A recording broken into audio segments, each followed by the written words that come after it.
ब्रह्मा जी अपनी स्तुति में 3 बातें बड़ी प्यारी कहते हैं। ब्रह्मा जी कहते हैं, देखिए मरने के बाद कोई मुक्त होगा ये किसी ने देखा नहीं है। ब्रह्मा जी कहते हैं लेकिन जिसने अपने जीवन में इन 3 बातों को उतार लिया वो फिर जीते जी मुक्त हो जाएगा। कौन कौन? ब्रह्मा जी कहते हैं, तत्तेनुकंपां सुसमीक्षमाणो भुंजान एवात्मकृतं विपाकं हृदवाक् वपुर्भिर्वेददन् नमस्ते जीवेत यो मुक्ति पदे सदाए भाग। कहते हैं कि हे प्रभु, जो जीते जी मुक्त होना चाहे उसे 3 बातों का ध्यान रखना चाहिए। कौन कौन सी 3 बातें हैं? बोले पहली बात क्या है? बोले तव अनुकंपाम सुसमीक्षमाण है, भगवान की कृपा को अच्छी तरह से देखें। मैं निवेदन करूं, मूल शब्द है ईक्षण। ईक्षण का मतलब है देखना, और सु और सम 2 उपसर्ग लगाकर ये शब्द बना सुसमीक्षमाण है। उपसर्ग का प्रयोग हम तब करते हैं जब अर्थ पर बल देना हो। अरे एक उपसर्ग ही अर्थ पर बल देने के लिए पर्याप्त है, पर ब्रह्मा जी ने 2 उपसर्ग लगाए हैं। ब्रह्मा जी कहना चाहते हैं कि मान लो सुख में तो कोई भी कह दे भगवान की बड़ी कृपा है, लेकिन दुख में भी भगवान की कृपा का अनुभव करें कि प्रभु आपने इसमें भी कुछ न कुछ हमारा भला सोचा होगा। इसीलिए ब्रह्मा जी कहते हैं तब अनुकंपाम सुसमीक्षमाण है। पहली बात कि भगवान की कृपा को हम अच्छी तरह से देखें, और दूसरी बात भुंजान एवात्मकृतं विपाकम, आत्मकृतं विपाकम भुंजाना, हमने जैसा भी कर्म किया है उसे हमें भोगना ही पड़ेगा। इसलिए उसे भोगते समय रोए ना, क्योंकि हम लोग क्या करते हैं, बोते समय विचार नहीं करते, पर जब उसका फल सामने आता है तब बहुत विचार करते हैं। बोया पेड़ बबूल का तो आम कहाँ से हो? कर्म करते समय कोई विचार नहीं है, पर जब उसका फल सामने आता है तब बहुत रोते हैं। इसलिए भैया ये आपका ही फल है, जो भी सुख दुख मिल रहा है उसे अपनी खेती समझकर स्वीकार करो, उसमें किसी का दोषारोपण ना करो।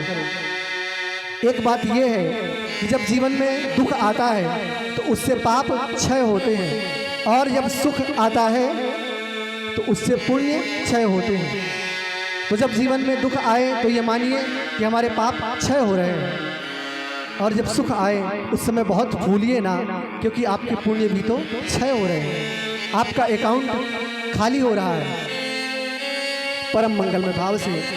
इस तरह से ये दूसरी बात हुई कि अपने कर्म को भोगना ही है, उसे भोगते समय किसी पर दोषारोपण ना करें। और तीसरी बात क्या है? बोले हृदवाक् वपुर्भिर्वेददन् नमस्ते, मनसा वाचा और कर्मणा तीनों से एक होकर जिसने गोविंद के चरणों में प्रणाम किया।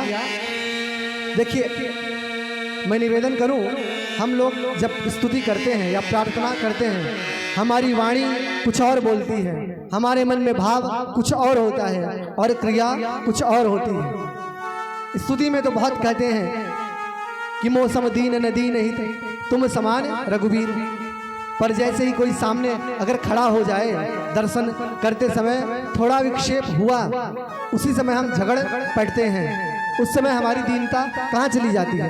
वस्तुतः हम जो भगवान से बोलते हैं उस भाव में स्थित होकर अगर भगवान की प्रार्थना करेंगे तो निश्चित रूप से हम मोक्ष पद के कहते, ब्रह्मा जी कहते हैं इन 3 बातों को अपनाते ही जीव जीते जी मुक्त हो जाता है। फिर भी जब भगवान नहीं माने तब ब्रह्मा जी ने कहा कि प्रभु, जब कोई गर्भस्थ शिशु माँ को पाद प्रहार करता है तो क्या माँ बच्चे के जन्म के बाद उससे कोई बदला लेती है? नहीं। ऐसे ही है प्रभु, मैं ब्रह्मा आपका ही तो बेटा हूँ। तवास्ति कुक्षे की यदप्यनंत, हे अनंत हम भी तो आपके ही पुत्र हैं, आपके नाभि कमल से हम निकले हैं। ब्रह्मा जी ने देखा भगवान मान नहीं रहे हैं, तो ब्रह्मा जी भगवान की स्तुति छोड़कर उन ब्रजवासियों के सौभाग्य की सराहना करते हैं। शायद भक्त की आराधना से भगवान प्रसन्न हो। ब्रह्मा जी कहते हैं अहो भाग्यम नंद गोप वृदौकसाम यनमित्रम परमानंदम पूर्णम ब्रह्म सनातनम।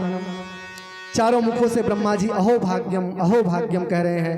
ब्रह्मा जी कह रहे हैं अरे इन ब्रजवासियों का सौभाग्य तो देखो, जो पूर्णतम ब्रह्म है वह इनके साथ मित्र बनकर क्रीड़ा कर रहे हैं।